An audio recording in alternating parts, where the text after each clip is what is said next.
Vivemos no Brasil uma grave crise ética, política e econômica que está imbrincada.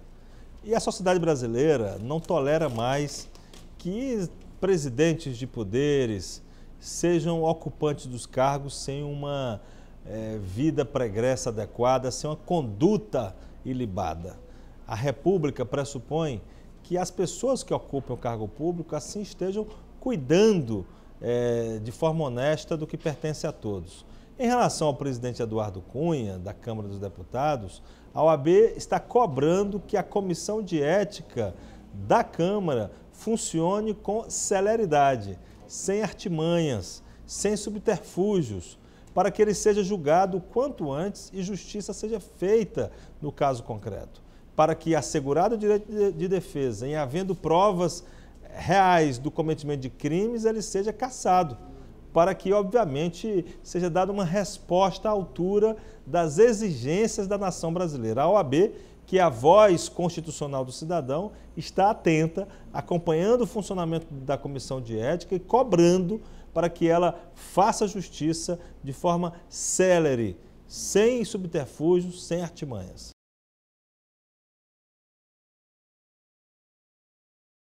No dia exato em que o Tribunal de Contas proferiu o parecer prévio pela reprovação das contas da Presidente da República, anunciamos a criação de uma comissão para apreciar justamente esta situação, para verificar se decorre do acordo do Tribunal de Contas o cometimento de crime de responsabilidade pela Presidente da República.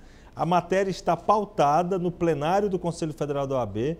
No próximo dia 2 de dezembro, vamos apreciar esta matéria e a maioria dos conselheiros federais de todo o Brasil chegará a uma conclusão: se a OAB encaminha um pedido de impeachment, apoia o pedido de impeachment, se a ordem, pelo momento atual, entende que é preciso aguardar que o parecer prévio do Tribunal de Contas seja confirmado pelo Congresso Nacional, enfim, ou qualquer uma outra medida nesse sentido. Então, a ordem está atenta e, havendo também a comprovação de crime praticado pela Presidente da República, também a ordem tomará as devidas medidas para que a Constituição seja respeitada e, se for o caso de impeachment, possa a OAB também apoiar a medida.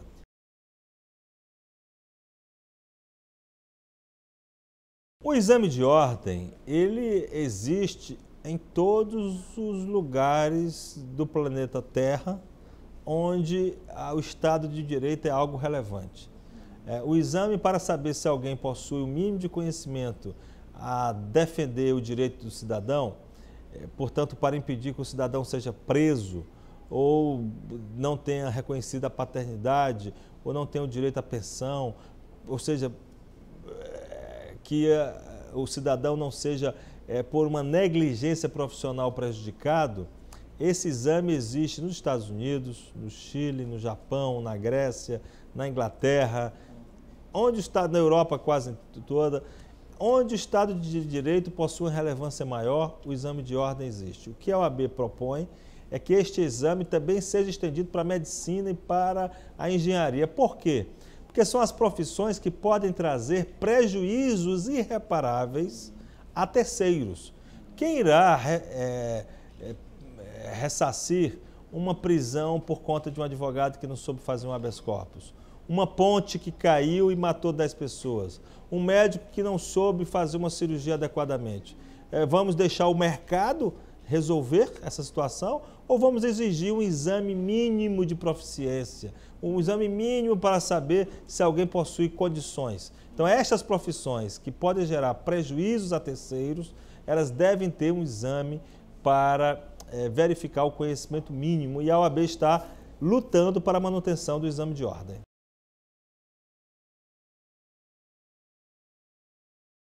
O direito de resposta é algo fundamental para o brasileiro. É importante, é constitucional, mas ele não pode servir ou ser utilizado como um instrumento que impeça, que embaralhe, que dificulte a profissão do jornalista e a liberdade de imprensa. Então, a ordem tem lutado para que o direito de resposta seja assegurado, mas com equilíbrio, com sensatez.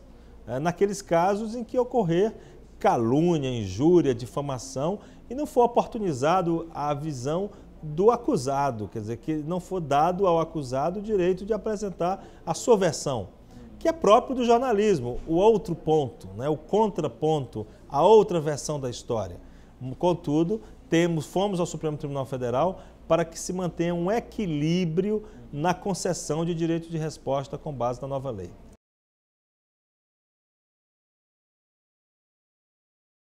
Fomos ao Supremo Tribunal Federal para dizer que os recursos privados colocados à disposição da Justiça não podem ser apropriados pelos governos para pagar suas despesas ordinárias.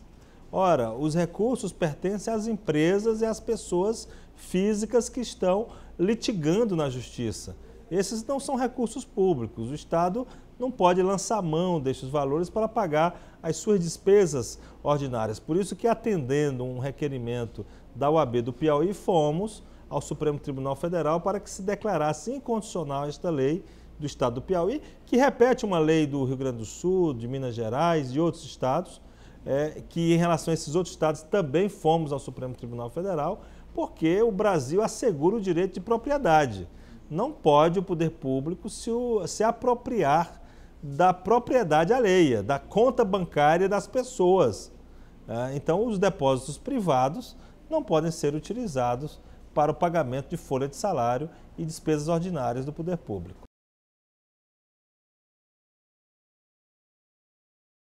A audiência de custódia, ela é uma revolução. Na verdade, há 2, 3 séculos atrás, na Inglaterra, surgiu o chamado Habeas Corpus Act, que era justamente isso. Habeas corpus quer dizer traga o corpo do réu à presença do juiz para que ele verifique se é necessária a prisão. Esta é a origem deste instituto. Então, o Brasil está aplicando este Habeas Corpus Act 3 séculos depois que ele surgiu na Inglaterra. Então, é algo revolucionário, algo importante, porque deve ficar preso as pessoas que provocam riscos à sociedade, né? E, portanto, nesse momento em que o judiciário fará a seleção pela audiência de custódia, impedirá que pessoas de baixa periculosidade ingressem no sistema penitenciário, nessa verdadeira universidade do crime, e depois retorne cometendo crimes bem maiores para a sociedade. O sistema penitenciário brasileiro hoje, infelizmente, só tem tido uma porta, a porta de entrada. A reincidência é muito grande e sempre é um crime maior do que o primeiro que cometeu. Então, o sistema penitenciário ele tem que ser um aliado da sociedade no combate ao crime e na redução da violência. Mas tem sido, no Brasil, o sistema prisional um elemento a mais estimulador da criminalidade e da violência.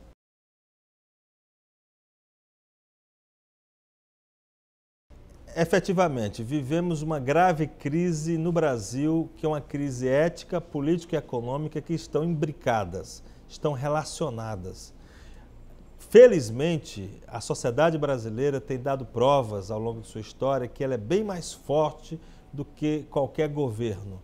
Mesmo com o governo despreparado, sem liderança, sem qualquer tipo de maior diálogo com os diversos setores da sociedade, mas as forças produtivas, econômicas e os trabalhadores do Brasil têm sido mais fortes do que as dificuldades. Então, nós temos que apostar primeiro na institucionalidade, não aceitar qualquer tipo de intervenção militar, de fim da democracia, porque nós já sabemos o que isso trouxe para o Brasil. Nunca mais a voz única do autoritarismo. Em segundo lugar, cumprir a Constituição da República. Todas as saídas têm que ser feitas dentro do marco constitucional. Não podemos ter saídas que venham a ser um ferimento à Constituição da República. Então, dentro destes critérios, devemos buscar uma estabilidade no nosso país, uma estabilidade institucional, para que, superando a crise, possamos garantir o emprego dos brasileiros e ter retomada do desenvolvimento econômico sustentável.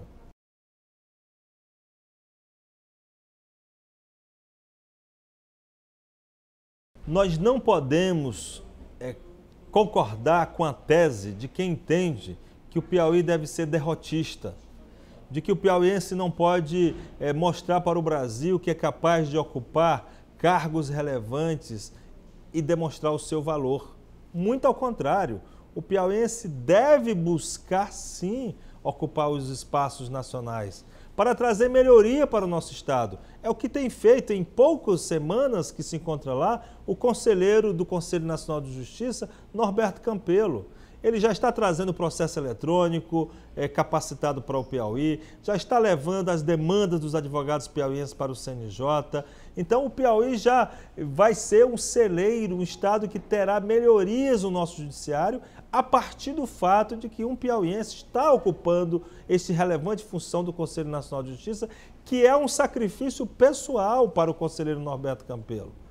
Deixar a advocacia por um período para ser conselheiro do Conselho Nacional de Justiça. Mas é importante que ele faça esse sacrifício pessoal, porque se o piauiense, se todos os piauienses disserem não vou ocupar qualquer função ou qualquer cargo, significa que o Piauí não terá espaço, não teremos penetração, não teremos possibilidade de dar concretude às nossas reivindicações. Então, se os piauienses disserem nós não vamos ocupar o espaço, os cearenses, os paulistas, os gaúchos vão ocupar. E certamente, quando chegarem as demandas dos piauienses nesses órgãos relevantes da República, é preciso ver que, se não tiver pessoas do nosso Estado lá para dar concretude a essas demandas, como tem feito o Norberto Campelo, nós não alcançaremos os nossos objetivos. Então, ao contrário desse discurso derrotista, nós temos que ter um discurso otimista, de que o piauiense tem valor, deve ocupar os cargos e as funções relevantes para trazer benefícios ao Estado. É isso que nós devemos buscar e não o outro discurso derrotista.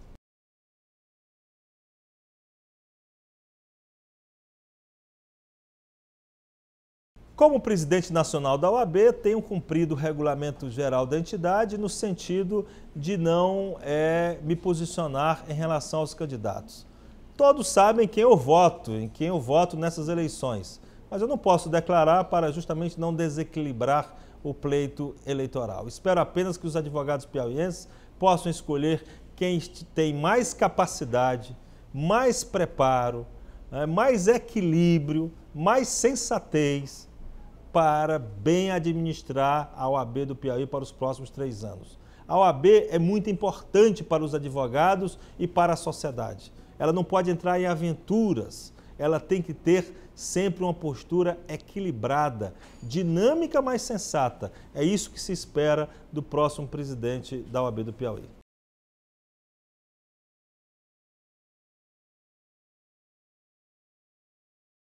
O grande desafio foi demonstrar que é possível lutar pela valorização do advogado e também defender causas da sociedade. Demonstrar que essas duas lutas não são incompatíveis, mas complementares. De que a ordem ela é dos advogados e é também do Brasil.